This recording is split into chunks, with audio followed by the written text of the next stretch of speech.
అంటే కర్మని నమ్మేదే మన ధర్మము. అయితే ఏది ప్రారంధ కర్మని ఎవడు మార్చలేరురా, ఇది అయిపోయింది అనేటటువంటి దాంట్లో చాలా మంది బ్రతుకుతూ ఉంటారు. కానీ ఇక్కడ చాలా అద్భుతంగా ఈ దీంట్లో మీరు చెప్పడం జరిగింది, అంటే కర్మని మార్చుకోవచ్చు. మార్చుకోవచ్చు అంటే ఆ కర్మ ఎప్పుడు వస్తుందో మార్చుకోవచ్చు. ఇప్పుడు ప్రారంధ కర్మ అంటే ఏంటంటే మనకు సంచితం అనేది ఒక మూటలాగా ఉంది, దాంట్లో ఒక గుప్పిడి తీసుకొని ఈ శరీరానికి ఈ కర్మ అని చెప్పి ప్రారంధ కర్మ వచ్చింది. కాబట్టి మనం ఇప్పుడు అనుకుంటాం, కాబట్టి ఈ శరీరానికి ఏ కర్మ నిర్ణయం అయిపోయిందిగా, ఇంకేం చేస్తాం మనం అన్నప్పుడు శాస్త్రం ఒకటి చెప్పింది అక్కడ. ఇప్పుడు ఒకవేళ ఇదే పరిస్థితి అయితే ఇంకా శాస్త్రంలో కర్మలు చెప్పడం ఎందుకు, మీకు ఇది కావాలంటే ఇది చేయండి అని చెప్పడం ఎందుకు? చెప్పడానికి కారణం ఏమిటంటే త్రిభిర్వర్షై త్రిభిర్మాసై త్రిభిర్పక్షై త్రిభిర్దినై అత్యుత్కటై పుణ్యపాపై రహైవ ఫలమశ్నుతే అని ఉంది. ఆ పాప పుణ్యాలు బాగా తీవ్రంగా ఉంటాయి. 3 సంవత్సరాలకు కానీ 3 నెలలకు కానీ 3 పక్షాలకు కానీ 3 రోజులకు కానీ ఆ ఫలితాన్ని అతను ఇక్కడే ఈ లోకంలోనే అనుభవిస్తాడు అని ఉంది. కాబట్టి శాస్త్రాలు ఎక్కడెక్కడైతే ఈ ప్రయోజనానికి ఈ కర్మ అని చెప్పి ఉందో ఈ జన్మలోనే అది ఫలితం ఇచ్చేంత తీవ్రంగా ఆ కర్మని మనకు ఉపదేశించారు అని చెప్పి అర్థం. అలాగే మనం మామూలుగా ధర్మకార్యాన్ని మనం చాలా గట్టి సంకల్పంతో, తీవ్రత అనేది ఎప్పుడు వస్తుంది, సంకల్పం వల్ల వస్తుంది. కాబట్టి చాలా గొప్ప నమ్మకంతో, శ్రద్ధతో, చాలా భక్తితో, చాలా ధర్మనిష్టతో మనం ఒక మంచి పని చేసామంటే మనం ఈశ్వర నిర్ణయానుసారంగా దాని యొక్క ఫలితం మనకి ఈ జన్మలో తప్పకుండా రావచ్చు. విపరీతం కూడా మనం చాలా క్రౌర్యంతో, చాలా కోపంతో, చాలా కామంతో ఏమన్నా చేస్తే దాని యొక్క దుష్ఫలితం ఈ జన్మలోనే రావచ్చు. కాబట్టి ప్రారబ్ధానికి కర్మల్ని జత చేసుకోవచ్చు. అది ఉంది శాస్త్రంలో. అంటే చాలా అద్భుతంగా చాలా మందికి చాలా ప్రశ్నలకి సమాధానం ఇప్పుడు కనకధార స్తోత్రం. అండ్ కేవలం పఠించడమే కాకుండా దాంట్లో ఉన్నటువంటి తత్వాన్ని కూడా తీసుకొని మనం ఏం చేయొచ్చు, మనం ఏం చేస్తే మనకి ఏమొస్తుంది మనకున్న దాంట్లో అనేటటువంటి ఒక అద్భుతాన్ని మనకు చాలా చక్కగా మీరు వివరించారండి. అయితే ఇక్కడ మరొకటి, ఇప్పుడు కాశీ క్షేత్రం విషయంలో ఇంకొకటి, అంటే సినిమాల ద్వారా చాలా ఎక్కువగా పాపులర్ అయినటువంటి ఒకటి నేను మిమ్మల్ని అడగాలనుకుంటున్నాను, శంకర్ల వారికి సంబంధించింది. అయితే ఇదే చండాలుడు వచ్చినప్పుడు తొలుగు అని చెప్పేసి అది సినిమాలో ఏంటంటే ఇంకా విపరీతంగా చూపించడం జరిగింది. అది ఆదిశంకరాచార్యుల వారి పైన. ఎందుకంటే తెలుగులో ఇటీవల ఒక సినిమా వచ్చింది, పరమ దారుణంగా ఉంది ఆ సినిమా. అసలు శంకరాచార్యుల యొక్క గాంభీర్యానికి, అసలు వాళ్ళు చెప్పిన నిజ విషయాలకి అసలు దగ్గరగా లేదు. అన్నిటికంటే మంచిది ఏంటంటే సంస్కృతంలో వచ్చిన సినిమా అన్ని సినిమాల్లో కంటే మేలు. అది దయచేసి మీరు సంస్కృతంలో వచ్చిన సినిమాని చూసే ప్రయత్నం చేయండి. దానికి ఇంగ్లీష్ సబ్ టైటిల్స్ ఉన్నాయి, అర్థం కాకపోయినా పర్లేదు. నిజంగా నాకు కూడా చాలా మేలు దీనికంటే. నాకు అది అనిపించింది స్వామి, అది చూసినప్పుడు అసలు అంటే వారి తత్వానికి ఈ సినిమాలో క్యారెక్టరైజేషన్ కి ఎక్కడ కూడా సింక్ అవ్వలేదు. నాకు ఎక్కడ సింక్ అవ్వలేదు అసలు. బట్ ఏంటి అంటే ఈ సినిమాని ఎక్కువ మంది జనాల లోపలికి వెళ్ళేటటువంటి కాలం కదా ఇది. సో దానికి సంబంధించి ఒక్కసారి మీ ద్వారా ఇప్పుడు అహం బ్రహ్మాస్మి అనేటటువంటిది, అక్కడ మనీషా పంచకాన్ని కూడా వారు చెప్పారు. బ్రహ్మ జ్ఞానం అన్నిటికంటే ముఖ్యమైనది. బ్రాహ్మణుడు, చండాలుడు ఇవన్నీ కాదు, నువ్వు మోక్షాన్ని చేరుకోవాలంటే బ్రహ్మజ్ఞానం కావాలనేటటువంటి అద్భుతమైనటువంటి అది అక్కడ వచ్చింది. అసలు దాని గురించి ఒకసారి మీ ద్వారా. భగవత్పాదులకి కాశీ క్షేత్రం చాలా ఇష్టమైనది. ఇది మనకి ఎలా చేస్తుందంటే వారి స్తోత్రాల ద్వారా. వారు సాక్షాత్తు కాశీ పంచం అని చెప్పి ఒకటి రాశారు. అలాగే అన్నపూర్ణదేవి గురించి రాస్తూ కాశీపురాధీశ్వరి భిక్షాం దేహి అని చెప్పి అన్నారు. అలాగే కాలభైరవుడి మీద అష్టకం రాస్తూ కాశికాపురాధినాథ కాలభైరవం భజే. దాంట్లోనే కాశీవాసిలోక పుణ్య పాపశోధకం విభం. కాశీలో నివసించే వాళ్ళకి పుణ్య పాపాల యొక్క లెక్కలన్నీ చూసి వాళ్ళకి కావాల్సినట్టుగా ఇచ్చి తీసి చేసేవాడు. ఇట్లాంటి మాటలు ఉన్నాయి దాంట్లో. అలాగే మనకి విశ్వనాథుడి మీద ప్రత్యేకించి శ్లోకం ఉంది జ్యోతిర్లింగ స్తోత్రంలో. ఈ రకంగా చాలా దగ్గరలో భగవత్పాదులు గంగా స్తోత్రాలు 2 రాశారు. గంగా స్తోత్రాలు 2 రాశారు. దాంట్లో స్పష్టంగా ఏ గంగ అంటే కాశీ ప్రాంత విహారిణి అని ఉంది. కాబట్టి అక్కడ కూడా కాశీలో ఉండే గంగని వారు చాలా ప్రత్యేకించి సంభావించారు. కాబట్టి భగవత్పాదులకి కాశీ క్షేత్రం మీద చాలా అభిమానం ఉంది. అంటే అది కాశీ క్షేత్రం అట్లాంటిది, విశ్వనాథ క్షేత్రం, అవిముక్త క్షేత్రం, ఆనందవనం, మహాశ్మశానం, చాలా పేర్లు ఉన్నాయి దానికి. చాలా గొప్ప క్షేత్రం అది, భారతదేశానికి హృదయస్థానంలో ఉంది. కాబట్టి ఆ క్షేత్రం అంటే భగవత్పాదులకి చాలా అభిమానం అని అనడంలో ఎటువంటి సంశయం లేదు.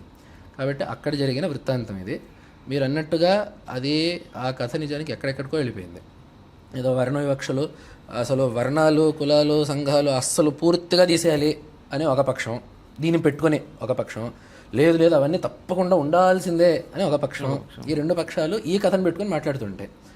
అసలు ఆ కథకి ఈ 2 వాదాలకి సంబంధమే లేదు. సంబంధమే లేదు. అద్భుతం.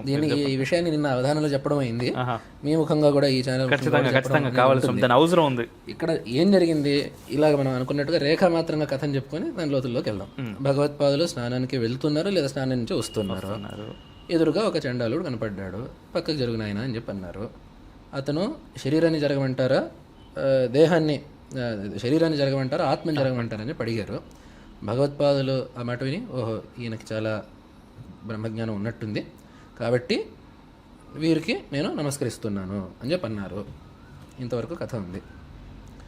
అసలు ముందు ఇది ఎక్కడ మొదలు జరగమండం ఎందుకు జరగాలి, మేము ముట్టుకోకూడదా, అస్పృశ్యత ఇవన్నీ వస్తాయి దాంట్లో. అసలు దానికి సంబంధించిందే కాదు. ఎందుకంటే ఆ చండాలుడు ఎక్కడి నుంచి వస్తున్నారు, ఆయన కాటి కాపరి. చండాలుడిని పక్కన ఇప్పుడు నేను మాత్రం కాటి నుంచి వస్తే మా అమ్మే ముట్టుకోదు నన్ను. అంతే కదా. ఒకవేళ నేను అక్కడికి వెళ్ళాల్సిన ఏదో అవసరం వచ్చిందంటే మా తల్లిదండ్రులే నన్ను ముట్టుకోరు. కాబట్టి ఎవరైనా సరే, వాడు అగ్నిహోత్రి అయినా సరే, సోమయాజి అయినా సరే, కాటికి వెళ్ళొచ్చారంటే ముందు చేయాల్సింది స్నానం. దాని తర్వాత ఇంకా సొంత పిల్లలనైనా తల్లిదండ్రులనైనా చుట్టాలు ఎవరినైనా ముట్టుకునేది స్నానం చేశాకే. కాబట్టి అసలు ముందు స్నానం చేస్తే కానీ ఎవరిని ముట్టుకోకూడని అవసరం ఆ చండాలుడి వైపు నుంచి ఉంది. భగవత్పాదుల వైపు నుంచి ఏంటంటే సన్యాసులు అందరినీ ముట్టుకోకూడదు. ఎందుకంటే వాళ్ళ యొక్క స్థితి వేరు, వారు శౌచంలో ఉంటారు, వారి యొక్క మడి విషయం అది వేరు. వారు నేను అన్నట్టుగా ఇప్పుడు ఇట్లా ఈ పరిస్థితే కాదు, అగ్నిహోత్రి వచ్చినా కూడా వాళ్ళు ముట్టుకోరు. అందుకని మనం చూడండి, జగద్గురువులు విజయయాత్రకు వచ్చినప్పుడు వారు ఆసీనులై ఉంటారు, ఆసనం మీద వారి ముందు పాదుకలు ఉంటాయి. మనం ఆ పాదుకలకు నమస్కారం చేసుకుంటాం, అంతేగాని పట్టుకొని పాదాలు ముట్టుకొని అట్లా చేసే పద్ధతి లేదు, సన్యాసులకు అది లేదు. ఇప్పుడు మనం చూస్తుంటాం. అయితే కొంతమంది అడగచ్చు, నిన్న కూడా ఈ మాట చెప్పా, కాదండి కొంతమంది సన్యాసులు సీఎంని కచ్చుకున్నారు, ముద్దు పెట్టుకున్నారంటే వాళ్ళ గురించి మనకు తెలియదు. నిజమైన సన్యాసులు అయితే అట్లా చేయరు, అట్లా చేయకూడదు. కాబట్టి సన్యాసికి ఎవరిని ముట్టుకోకూడని అవసరం సన్యాసికి ఉంది. స్నానం చేసే తప్ప ఎవరిని ముట్టుకోకూడని అవసరం కాటికి వెళ్ళొచ్చిన వాళ్ళకు ఉంది, శ్మశానానికి వెళ్ళొచ్చిన వాళ్ళకు ఉంది. కాబట్టి ముట్టుకోకపోవడమే ధర్మసమ్మతం ఇక్కడ. మరి వస్తుండేది శంకరాచార్యులు కదా, ఆయన ఎందుకు జరగమండం, ఈయన జరగచ్చు కదంటే సన్యాస ఆశ్రమానికి ఉండే మర్యాద అది. అలాగే మన సోమయాజి అయినా సరే సన్యాసి ఎదురుగా వచ్చారంటే నమస్కారం చేసి పక్కకి వెళ్ళాలి. అదే ఎందుకంటే సన్యాస ఆశ్రమానికి ఉండే మర్యాద అది. అన్ని ఆశ్రమాల కంటే యతి ఆశ్రమానికి మర్యాద ఎక్కువ. కాబట్టి యతి వస్తుంటే మిగతా వాళ్ళే దాన్ని దారి ఇవ్వడం. కాబట్టి శంకరాచార్యులు అయ్యో కొంచెం పక్కకు జరగండి అని చెప్పి అన్నారు. వెంటనే ఇక్కడ వరకు కాబట్టి పక్కకు జరగమని చెప్పి అడగడంలో అనౌచిత్యం ఏమీ లేదు, స్పష్టమే, బాగానే ఉంది.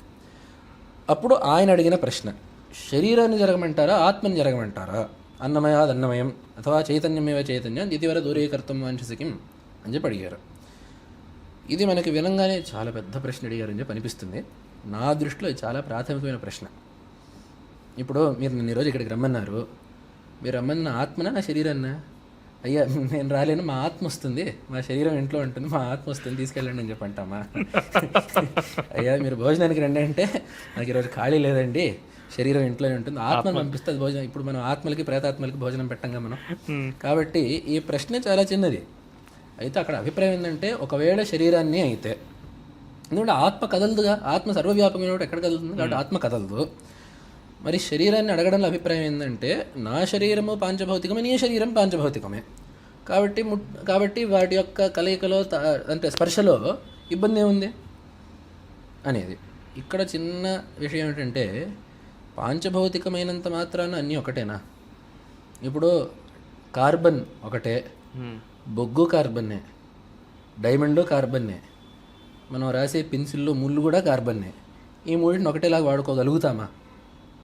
కుదురుతుందా? ఇప్పుడు మనం తినే ఆహారంలో కార్బన్ ఉంది, అందుకని నేను ఈరోజు బొగ్గులు తినేస్తా అని చెప్పి అంటామా?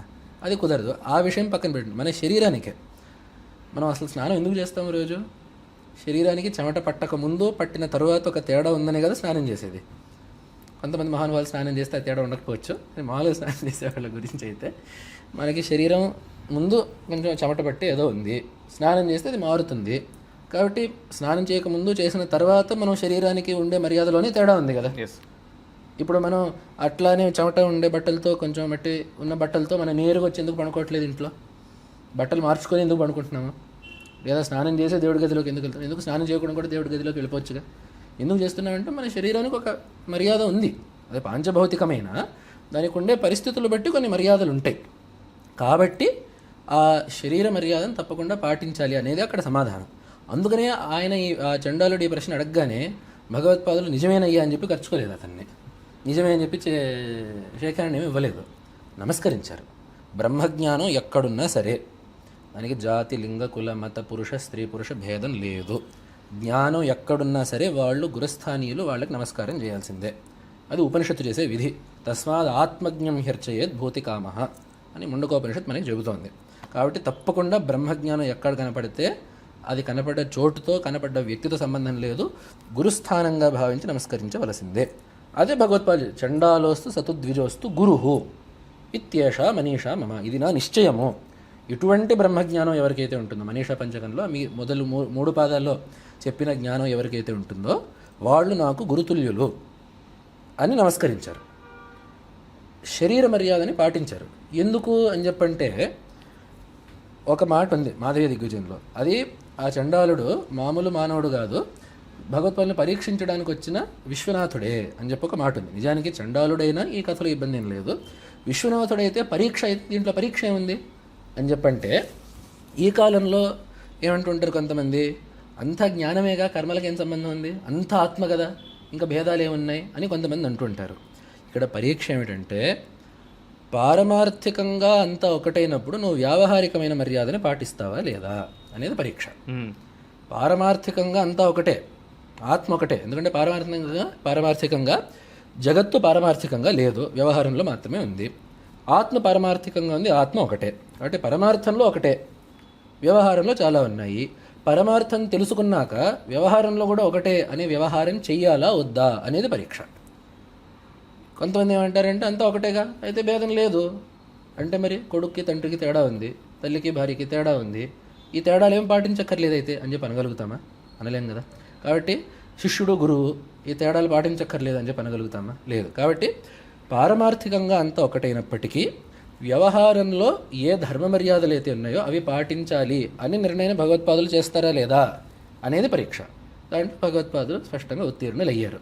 ఎందుకంటే వ్యావహారికమైన మర్యాదని పాటించారు, పారమార్థికమైన జ్ఞానాన్ని పరిపూర్ణంగా గౌరవించారు. కాబట్టి మనీషా పంచక వృత్తాంతంలో జరిగింది ఇది. ఒకవేళ భగవత్పాదులు నిజానికి ఆ చండాలుడిని ముట్టుకున్నా కూడా ఇబ్బంది ఏం లేదు. ఎందుకు? ఒకవేళ చండాలుడు జ్ఞాని అయితే శారీరకమైన పుణ్యపాపాలు శుద్ధులు అశుద్ధులు అంటవు. కాబట్టి ఏ అశుద్ధి అయితే శంకించి మనం కాటికి వెళ్ళొచ్చిన వాళ్ళని ముట్టుకోమో ఆ అశుద్ధి జ్ఞానికి వర్తించదు. కాబట్టి అట్లయితే పర్వాలేదు, జ్ఞాని ముట్టుకోవడం ఇబ్బంది ఏం లేదు. అయితే ఏంటంటే చూసే వాళ్ళకి ఆ విషయం తెలియదుగా. కృష్ణుడు చెప్పినట్టు లోక సంగ్రహం చేయాలి. కాబట్టి చూసే వాళ్ళకి ఏ ప్రవర్తన అయితే ధర్మోపదేశాన్ని అందిస్తుందో, ధర్మాదర్శాన్ని చూపిస్తుందో అటువంటి ప్రవర్తనని కలిగి ఉండాలి. కాబట్టి భగవత్పాదులు వారి ప్రవర్తన ద్వారా ఇచ్చిన సందేశం ఏమిటంటే, ఎంత అద్వైత జ్ఞానం ఉన్నా సరే శరీరంతో వ్యవహారం సాగించేటప్పుడు వ్యావహారికమైన మర్యాదను తప్పకుండా పాటించాల్సిందే. గురువుని గురువుగానే గౌరవించాలి. నీ ఆత్మ నా ఆత్మ ఒకటేగా అని మాట్లాడకూడదు. ఇది ఒక ఉపదేశం. రెండో ఉపదేశం ఏంటంటే, జ్ఞానం ఎక్కడున్నా సరే దానికి నమస్కరించాలి. అక్కడ కుల వివక్షలు పనికిరావు, మత వివక్షలు పనికిరావు, లింగ వివక్షలు పనికిరావు. జ్ఞానానికి వేటితో సంబంధం లేదు, మోక్షానికి వేటితో సంబంధం లేదు. దాన్ని ఎక్కడ ఉన్నా సరే దేహాభిమానంతో దాన్ని వ్యతిరేకించకూడదు. దేహాభిమానం అంటే కులాభిమానం, జాత్యాభిమానం, లింగాభిమానం, ప్రాంతాభిమానం అన్నీ వచ్చేస్తుంది దాంట్లోకి, ఎందుకంటే అవన్నీ ఉండే దేహానికి. కాబట్టి దేహాభిమానంతో ఇట్లా చులకన చేయకూడదు, జ్ఞానాన్ని గౌరవించాలి, దాంట్లో రెండో మాట లేదు అనే ఉపదేశం మనకి మనీషా పంచక వృత్తాంతంలో భగవత్పాదులు మనకు అందించారు. అద్భుతం. ఇక్కడ జ్ఞానం అనే పదాన్ని చాలా